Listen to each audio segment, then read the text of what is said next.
Hello दोस्तों, नमस्कार, आदाब। एक बार फिर से आप सभी का मंजिल एकेडमी यूट्यूब चैनल पे खैर मक़दम है, स्वागत है, वेलकम है।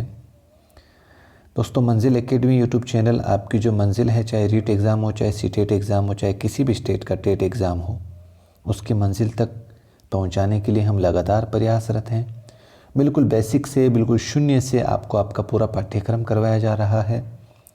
अगर आप चैनल पर नए हैं या वीडियो को पहली बार देख रहे हैं तो बराए मेहरबानी चैनल को सब्सक्राइब करें और वीडियो को एंड तक ज़रूर देखें। आपको बता दूं कि हमने उर्दू ग्रामर की और उर्दू पेडागोजी की कम्प्लीटली जो आपके रीट के लिए सिलेबस है और काफ़ी हद तक जो आपके सीटेट का सिलेबस है वो लगभग हम पढ़ चुके हैं।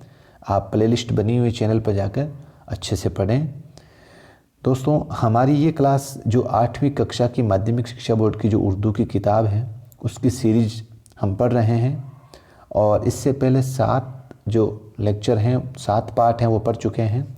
आज हमारा जो पार्ट है वो 8वां सबक होगा। दोस्तों, 8वां सबक। बिना देर के शुरू करते हैं आज के इस पाठ को। दोस्तों, आज के हमारे इस पाठ का नाम है वो सुबह कभी तो आएगी। वो सुबह कभी तो आएगी। और दोस्तों, ये एक सच्ची कहानी है, बहुत दर्दनाक कहानी है। अगर हम इसको सुनेंगे ना तो हमारे खुद के भी रोंगटे खड़े हो जाएंगे। दोस्तों, आपको याद हो तो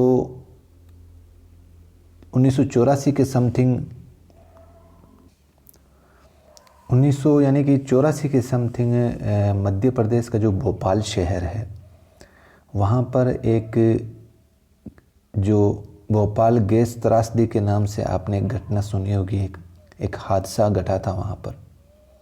बहुत दर्दनाक हादसा था वो। मतलब इस तरीके से लोग वहाँ पर मर रहे थे, जुलूस रहे थे, दम घुट घुट के इस तरीके से मर रहे थे कि अपन कल्पना भी नहीं कर सकते।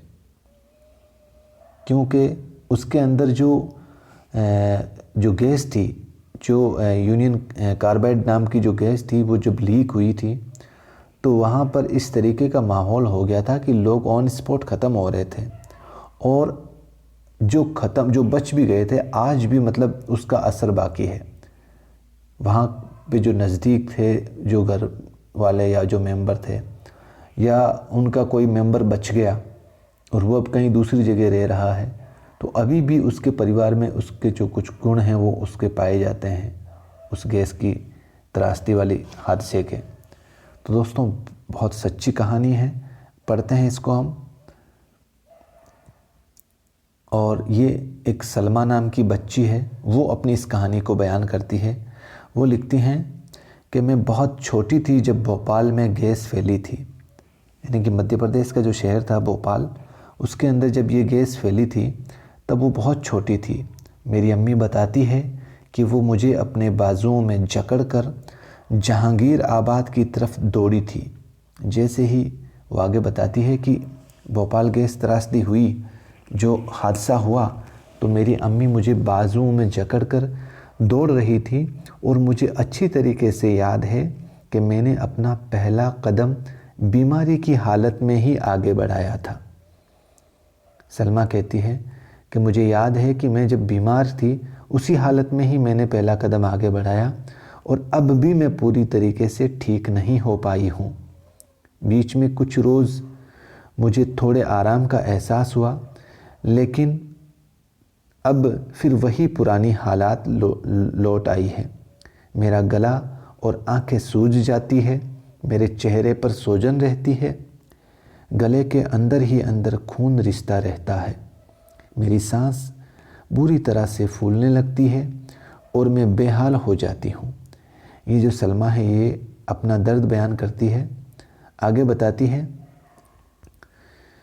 मेरे पूरे बदन पर लाल लाल चकते पड़ गए हैं और शुरू में ये चकते 1-1 रुपए के जो सिक्के हैं उसके जैसे थे।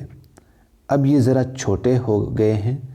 मेरा दायां पाँव अब भी ठीक नहीं हुआ है और मुझे चलने में दिक्कत होती है।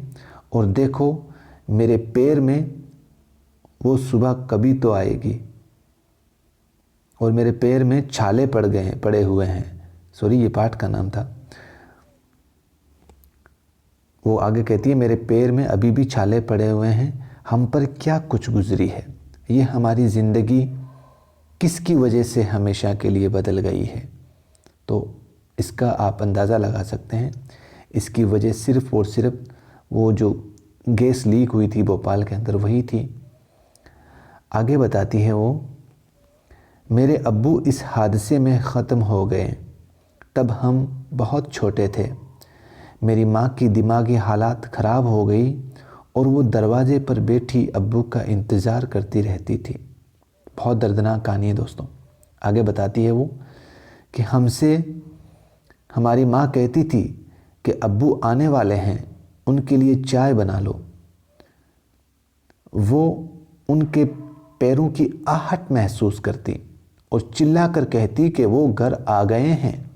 हम उनसे कहते कि अब्बू मर चुके हैं, पर वो हमसे कहती कि ऐसी बातें नहीं करते बेटा, अगर हम दोबारा यही बात कहते तो वो नाराज़ होती थी, हमें मारती थी और हम उनको इत्मीनान दिलाते थे कि वो इतना परेशान ना हो। यानी कि उस सलमा की जो माँ थी, उनके वालिद साहब उस हादसे का शिकार हो गए थे और उनका इंतकाल हो चुका था, जिस वजह से उनका जो दिमागी संतुलन था वो ख़राब हो गया और उसी वजह से उनको ऐसा लगता था कि उसके अब्बू अभी भी आएंगे, जबकि उसके सलमा के अब्बू जो है वो ख़त्म हो चुके थे। आगे बढ़ते हैं। डॉक्टर हमसे कहते थे कि उन्हें खुश रखा करो, लेकिन इनकी हालात देखकर रोए बगैर रहना मुश्किल होता था। ये सब कई महीनों तक चलता रहा। रफ्ता रफ्ता किसी तरह अम्मी ने खुद को संभाला। शायद इस एहसास ने उन्हें ठीक होने में मदद दी कि उन्हें ही कुछ तदबीर करनी है, उन्हें ही कुछ तदबीर करनी होगी ताकि हम सब ज़िंदा रह सकें। यहाँ तदबीर से मुराद दोस्तों कोशिश करनी होगी या तरकीब निकालनी होगी। यानी कि जब डॉक्टर साहब ने बोला कि आपको इनको संभालना होगा, फिर वो बच्चियाँ कोशिश करती है और काफ़ी हद तक वो उसकी माँ भी ये कोशिश करती है, क्योंकि अब उन बच्चियों को संभालने वाले उनके वालिद साहब तो है नहीं, उन्हीं को संभालना है इन बच्चों को। आगे कहती है वो, सलमा कहती है, मेरे अब्बू की एक दुकान थी, किसी ने समझा बुझाकर वो दुकान 500 रुपये में बिकवा दी। जब तक वो पैसा रहा हमें खाने को मिला। फिर मेरी अम्मी कई जगहों पर गई, हर जान पहचान वाले के पास उधार मांगने। उन्हें दूसरों का काम भी करना पड़ता था। इसके अलावा मेरे इलाज पर कुछ ना कुछ खर्च भी होता रहा। मैं हमेशा से बीमार रही हूँ। मेरी एक जुड़वा बहन है जो बिल्कुल ठीक है। मेरी अम्मी चिल्लाती थी कि वो मेरी मुसलसल बीमारी और इलाज से तंग आ चुकी है। मुसलसल मतलब लगातार। दोस्तों, जब किसी घर के अंदर इस तरह की कोई घटना होती है कि कोई लंबे समय से कोई बीमार होता है या कोई परेशानी में होता है, तो जाहिर सी बात है कि ना केवल वो जो खुद बीमार है बंदा वो परेशान होता है, बल्कि उनके घर वाले मेंबर भी काफ़ी हद तक परेशान रहते हैं, चिंता रहती है उनको। और इसका एग्ज़ाम्पल अगर मैं अपने ऊपर दूं तो दोस्तों, मार्च 2020 से आज जनवरी 2021 तक मेरे वालिद साहब हैं वो बेड पर हैं बिना एक्टिविटी।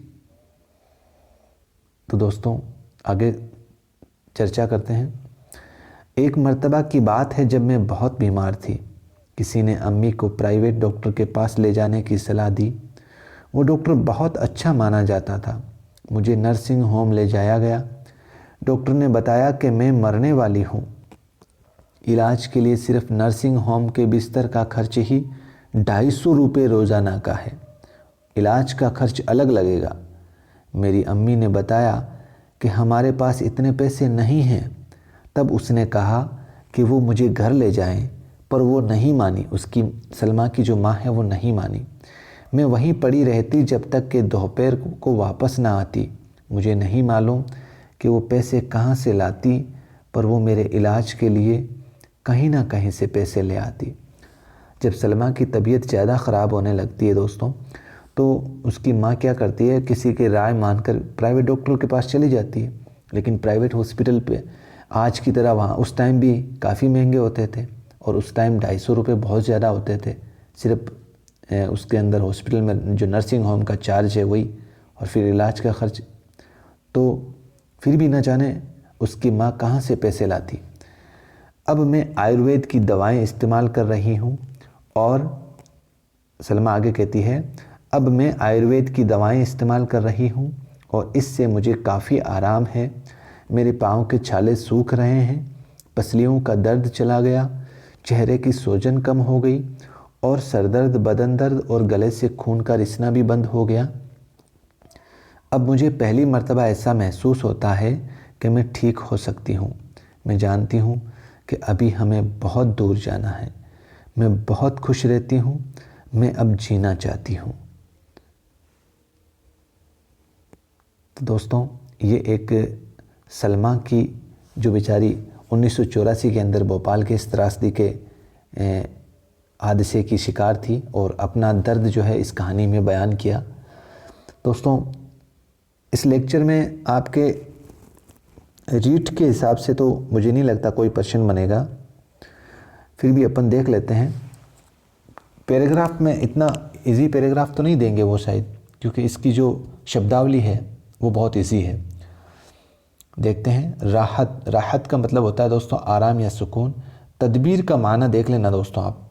तदबीर का माना आपकी रीट में माने के लिहाज से एक ये लफ्ज़ बन सकता है। तदबीर का माना क्या होता है? कोशिश करना या तरकीब निकालना।